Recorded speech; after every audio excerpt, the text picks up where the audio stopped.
بسم الله الرحمن الرحيم والحمد لله رب العالمين اللهم صل وسلم وبارك على نبينا وحبيبنا وقرة أعيننا محمد وعلى آله وصحبه أجمعين وبعد. Continue with the series of the values, principles, and ethics of Islam. This series is designed so that every Muslim can be fully aware of what exactly his deen is built on. After you accept Shahadat al-Tawheed and you commit yourself to the basic pillars of Islam, Salah, Siyam, Zakah, and Hajj, then really this is what Islam is. When we speak of wanting to revive the Islamic spirits and bring back Islam again, then this is what we're talking about. We're not talking about the hudud. We're not talking about governance. We're not talking about political aspect. We're talking about this. These are the ethics, the principles, the values that Islam came to instill in people. And without them, there's really no Islam. Even if Muslims are brought together and united somehow on some front, without these ethics, then there's really no deen. These are the maxims of the faith. It's not about seeing the fiqhi aspects of Islam being practiced widely amongst people. As important and as beautiful as that would be. But really it's about the values, the ethics and the principles. These are the things that never changed. From Adam alayhi salam until Muhammad alayhi salatu wasalam. And everything in between, and everyone in between. Never have any of these concepts been taught differently or spoken about in a different manner. That has to bring to those who are listening to this a certain degree of reverence and respect to the authenticity of these concepts. When I speak about issues of fiqh, this is how it is for us in our deen. But it was different for Isa alayhi salam, different for Musa alayhi salam. These things changed as the human experience on earth changed. But haqq and justice and istiqamah, these have never changed. These have applied from day one. These go back into history as far as we do, and even beyond. And the three topics that I've shared with you so far, or the four, serve as the framework through which we're going to talk about the values moving forward. Everything is going to be judged by how they adhere to righteousness, to haqq, to justice, adl, and to moral absolutism, istiqamah. And how we're going to actually perform all of these values is going to be through al-wasatiyya, moderation and balance, which is what I talked about yesterday. The teachings within this series is also something for you to share with your children. This is what masajid should be teaching kids. When you send your kid to the masjid, that's what they should walk away with at the end. Clarity on what exactly they stand for, and what values they carry, and what ethics they use to judge their behaviors. Because without that, what's the point? What's the point if they come out and they know how to read Surah Al-Fatiha and they know how many rak'ahs Asr is, but then they lie, and they betray. Which brings me to the two values I'm going to share with you this morning. I'm attempting to do this in a sequence of superiority and importance. I may not get it 100% correct, because values are, after you talk about the three basic ones in wasatiyya, they're all pretty much in one big basket. It's unclear what's the highest and what's the lowest. It's unclear. I'm going to attempt to do this in what I think is the right sequence. Today we'll talk about صدق and أمانة, honesty and trustworthiness. Values are easily defined when you know their opposites. They're easily understood when you know what the opposite is. Lying and betrayal. Probably the two worst behaviors that we can administer or exhibit within our lives. To lie to others, or to lie to ourselves, and to betray those around us. I'm going to start with honesty because it's the most basic of the two. Seen by scholars to be one of the most, if not the most important value. Seen by some scholars to be the most important value within Islam. Seen by others as the one value that you should never, under any circumstances, breach. Yet there are some exceptions to the rule of honesty. Giving compliments to people, how they look. MashaAllah, you look amazing. Maybe you don't, but it's a compliment. Same thing to your spouse, most beautiful person I've ever seen. It's a compliment.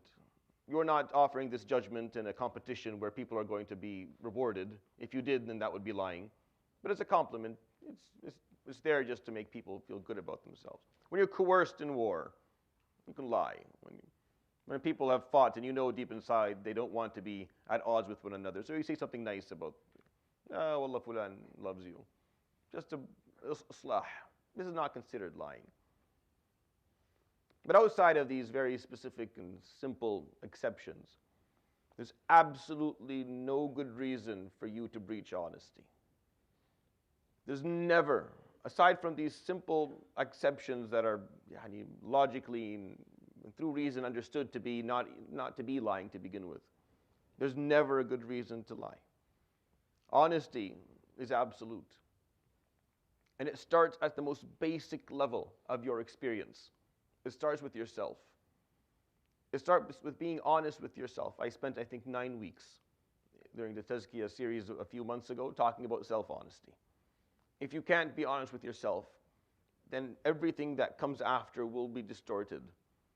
Because if you lie to yourself and you believe your lie, then later on when you speak to people, you will say a lie that you believe, so you're not really lying anymore.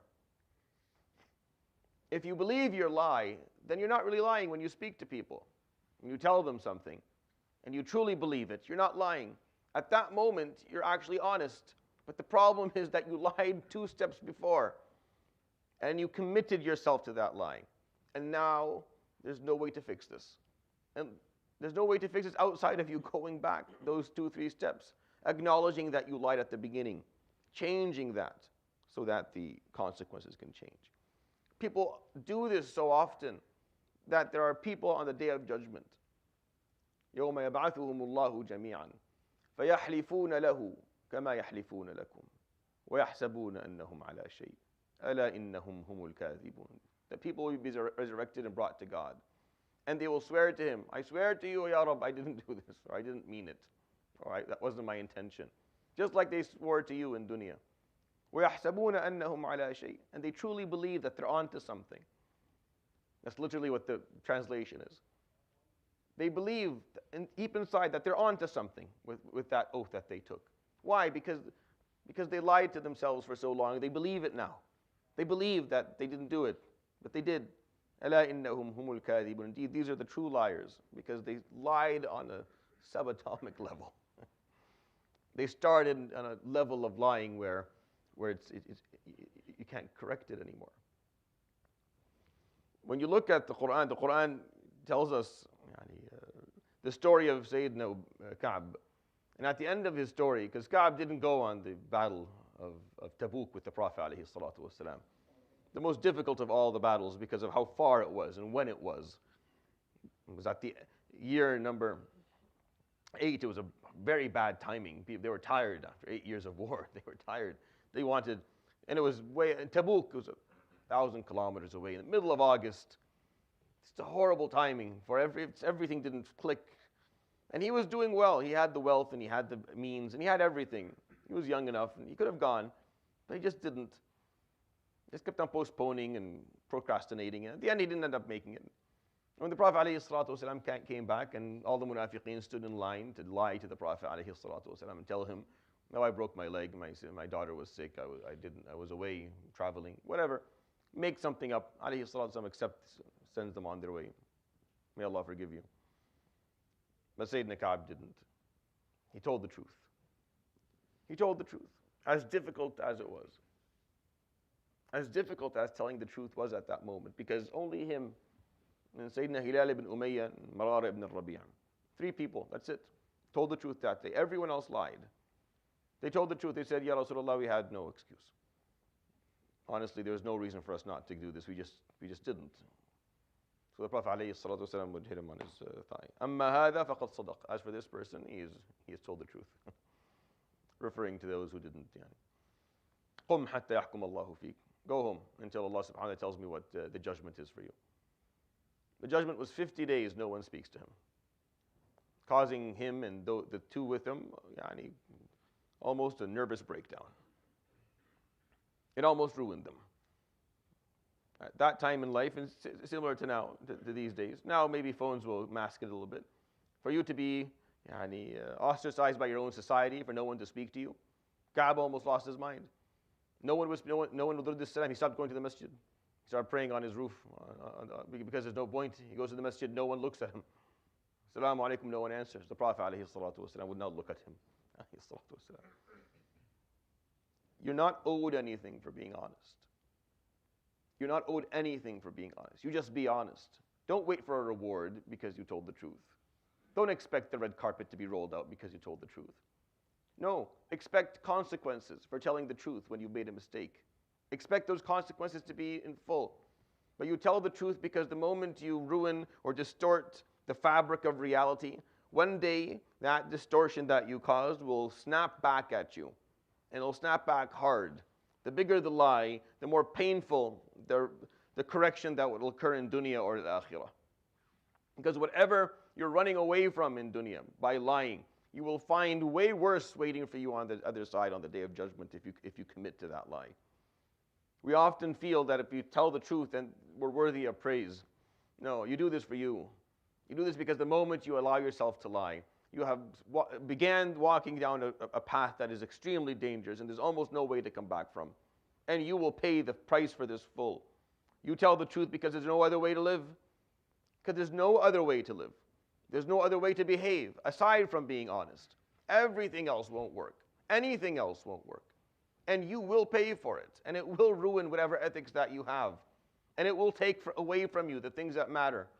And one lie will lead to another lie to defend it, and another lie to protect it, and another lie to mask it, and another lie to maintain it, and another lie to sustain it. And by the time you've come to the end, you've lied so much you don't even know what's truthful and what's real and what's not anymore.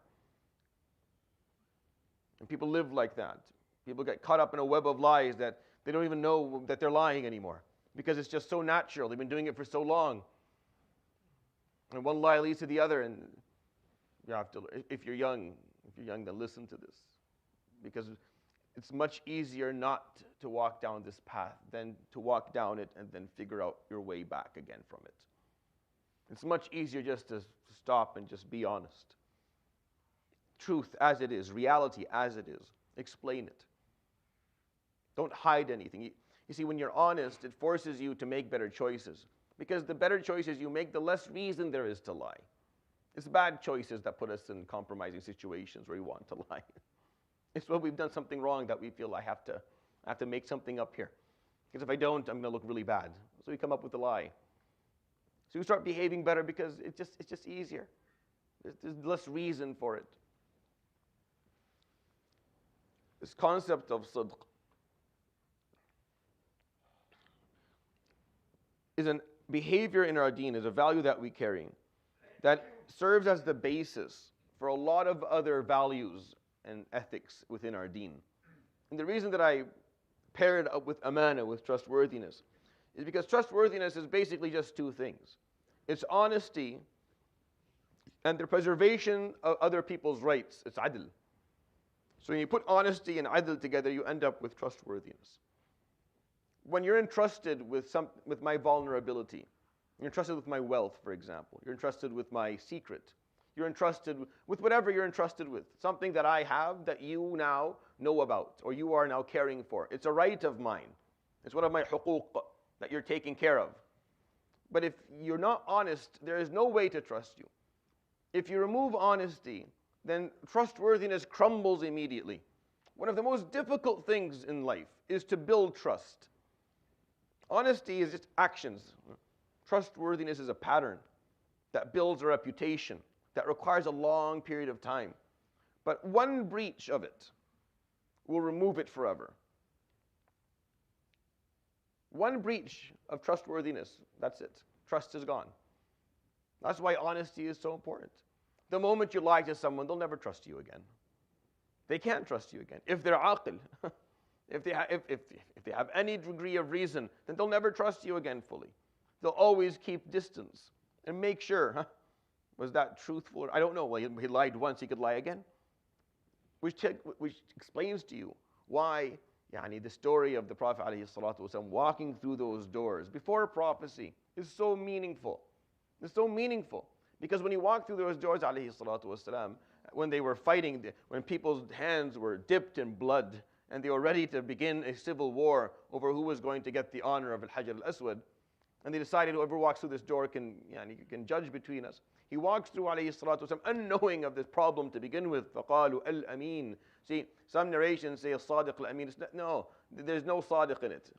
It's just al-Amin. That's the narration. It doesn't exist. Why? Because amana, trustworthiness, is the manifestation of honesty. Amana is how honesty manifests itself, what it turns into. If you're someone who's honest all the time, I can trust you. Because what you're telling me is what you are. There's no second face. There's no second personality. I'm not going to walk away, then you say something else. Khalas, I can trust that what you're telling me is the truth. How you're treating me is how you treat all people, because it's one face and it's one narrative that comes from you. And because you're honest, I can trust you. And the moment that's not the case, the moment I know that you'll say something to me, but say something else to someone else, you're dishonest, you're not saying the same thing to people, then I can't trust you, it's impossible. That's why the opposite of these two values is nifaq. The opposite is nifaq, is hypocrisy. That's why when the Prophet ﷺ was asked, what are the signs of munafiqeen? What did he say? إِذَا حَدَّثَ كَذَب. When he speaks, he lies. وَإِذَا اؤْتُمِنَ خَانَ. Two out of the two of them. And then the other two are adjacent to the same topic. وَإِذَا خَاصَمَ فَجَرَ وَإِذَا عَاهَدَ غَدَرَ. The same thing. It's all the same. Coming from this basic understanding. So when the Prophet ﷺ walked through those doors, Al-Amin irtadayna. We're okay. We accept his judgment because he's trustworthy. Because he's the one that we take all of our vulnerables and we put them with him, ﷺ. And he holds on to them for us. And we don't have to worry about them. We will always find them there. He'll take care of them. He doesn't skim off the top. Doesn't take anything for himself.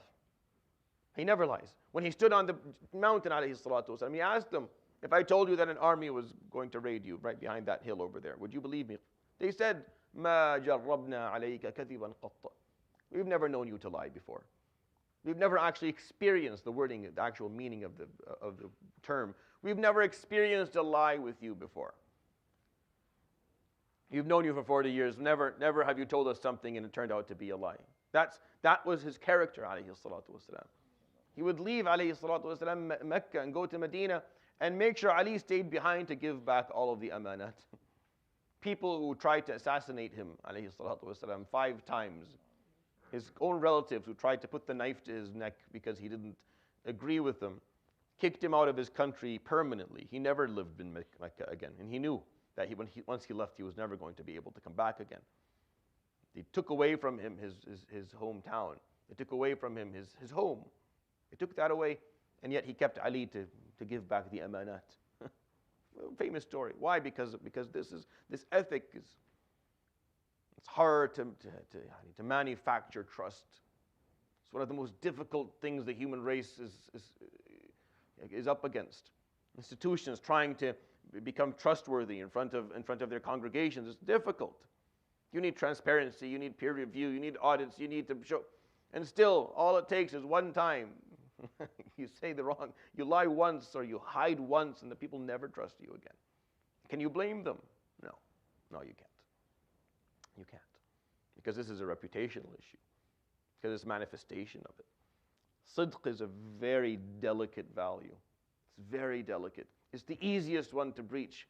Because what you learn when you're a kid is that lying fixes everything. It's amazing. The first time you figure out how helpful lying is, it's hard to go. You find out this is absolute. Why didn't I figure this out earlier? You just see what just happened? I literally caused a musibah. And then I said this, and I'm off the hook. I'm sitting here fine. And he's getting, my brother is getting beat up. I'm fine, I'm good. This is so good. This is absolutely the best thing ever. I never have to pay for anything ever again. All I have to do is just, kids learn very quickly that if I lie, it fixes all of my problems. There's nothing to fear. I don't have to be afraid anymore. I don't have to be scared. When the father comes with the, did you? No, I didn't. Khalas, it's fixed. See, now I'm safe again and they like me. They figure this out really early in life, that lying helps get out of problems, which is why it's absolutely your job as a parent and our job as a community to instill honesty in younger people. That no, even if it temporarily fixes your problem, in the long run, it will rot your ethics. It's like afan, lying. It's like something rotten deep down inside that will rot everything. He says, alayhi salatu wasalam, إن الصدق يهدي إلى البر وإن البر يهدي إلى الجنة. Sidq will lead to virtuosity, meaning to all good virtues and all good values, and they will lead to Jannah. وإن الكذب يهدي إلى الفجور. And lying leads to the opposite of virtuosity, to immorality. That's what fujur is. Fujur is where you're immoral. You have no ethics. You have no compass of morality at all. That's what lying will lead you to fujur, and fujur will lead to Jahannam. وَالْعِيَاذُ بِاللَّهِ. وَالْعِيَاذُ بِاللَّهِ. This is the understanding that we have. When the Prophet ﷺ was asked, hadith al-Hasan, hadith Hasan, يعني في السند, and he was asked, Ya Rasulullah, does a mu'min steal? قال نعم, yeah, he could make a mistake and he could take something that's not his. المؤمن يعني يزني, a mu'min can have a moment of weakness. المؤمن يكذب, قال لا يكذب. No, he wouldn't lie. He wouldn't lie about it, because that's his only hope of redeeming himself. The only hope you have of redeeming yourself is if you're honest about things. That's the only way you can perform tawbah. That's the only way that you can level with the community and yourself, is if you're willing to acknowledge and if you're willing to admit that this is what happened, this is what I did. If you can do that, then you're always redeemable. You can always be saved if you just do that piece. If you decide that piece, you can't do it, it doesn't matter. Then it doesn't matter what small mistakes you'll make, because you're not going to be able to admit them, because you lack self-honesty and you lack honesty with Allah and you lack honesty with people. Then there's no hope. There's no way to come back again. But if you're honest, then there's always a way back. There's always a way to save yourself and to save your reputation and to bring yourself closer to Allah subhanahu wa ta'ala and to fix your ethics. This piece within our deen is so central that there's absolute, when you try to put ethics in a sequence of superiority, it's hard to talk about things before honesty and trustworthiness. It's hard. Like all I can choose is haqq and adl and istiqam, nothing else. Anything else would be wrong for me to put up above on that list. Anything above sidq, it's wrong. It's the basis of what our deen has. It's how the Prophet ﷺ lived his life. It's how he and the Sahaba decided to live. They made a choice that they would not lie to Allah, that they would not lie to themselves, and that they would not. The easiest piece is not to lie to people. That's the easiest piece. It's more difficult not to lie to God and to yourself. That's the difficult one. Because once you understand the value of the divine subhanahu wa ta'ala, once you understand how when you lie to yourself, you're disrespecting yourself and it's ruining your own ethics, you find that the least important group of the three that you're lying to are people. The people, they don't matter to you that much. You just tell the truth because it's not worth lying to them. But it's yourself that if you lie to, you will lose your self-respect. You'll distort your self-image. You won't be able to actually look at yourself in the mirror because of all the lies that you've told to yourself over the years. You don't know who you are anymore. You lie to the divine subhanahu wa ta'ala because you want to tell you, I'm a salih, I'm doing well, when you know that you're not. I'm close when you know that you're not. You're on the right path when you know that you're not. Because it's hard to face the fact that we're not. But to people, it doesn't matter. People, why is that a problem? But those who lie to people because they've already made the other lies. They've already lied to themselves and lied to Allah subhanahu wa ta'ala, and this is just a consequence. And someone like that cannot be trusted. Someone who's like that can never be trusted. Honesty is an action, and trustworthiness is a pattern. And without them, society collapses. If you think about it, everything is built on trust. Economical systems are built on trust. With this piece of paper, it has nothing, it's just a piece of paper. If we stop trusting it, you understand what happens in the world? Ya'juj and Ma'juj, that's what happens. We eat each other. because it's just based on trust. We're probably putting our trust in the wrong thing, but without it, there's no economical system. There's no political system. There's no social system. If you don't trust people at all, then how do you send your child out? You can't even send them to walk to their school if it's close to the house, because you don't trust anyone in the neighborhood. The moment trust is taken away, it's impossible to live. Why do you think the Arabs had such a hard time before Islam? Because there were nomads living in Arabia. There was no trust. There was no way to trust people. How would I trust them? I don't know them. They could easily raid me, enslave me, rape my daughter, enslave my son, and kill me and my wife and take all of our... It happens all the time. There's no trust. If you're on your horse in the desert and you see another person, you know it's a showdown. You know that one of you is not going to walk away from this. You don't know each other. You may both be good people, but there's no trust at all. So this was going to be a showdown. I turn the other way. No, I don't trust that if I turn the other way, he doesn't follow me and an arrow in my back. The only way out of this is a showdown between the two of us. Two people who've never met before, have no reason to hate each other, will pull their swords and fight to the death. This is how they lived. For the longest time, until the Prophet ﷺ introduced Assalamu alaikum, peace upon you, and some trust, and a little bit of trust. Just sprinkled a little bit of trust. Let's see if we can trust each other. Let's see if you're honest and you say Assalamu alaikum and you say peace be upon you. This is a declaration of safety. You are safe. Peace from me towards you. If I'm honest, if you trust that I'm honest, then you and I can pass. We can pass each other and no harm. If you say alaikum assalam, a declaration of peace and just a little bit of honesty and trust. Without it, there's nothing. There's no society. There's no life.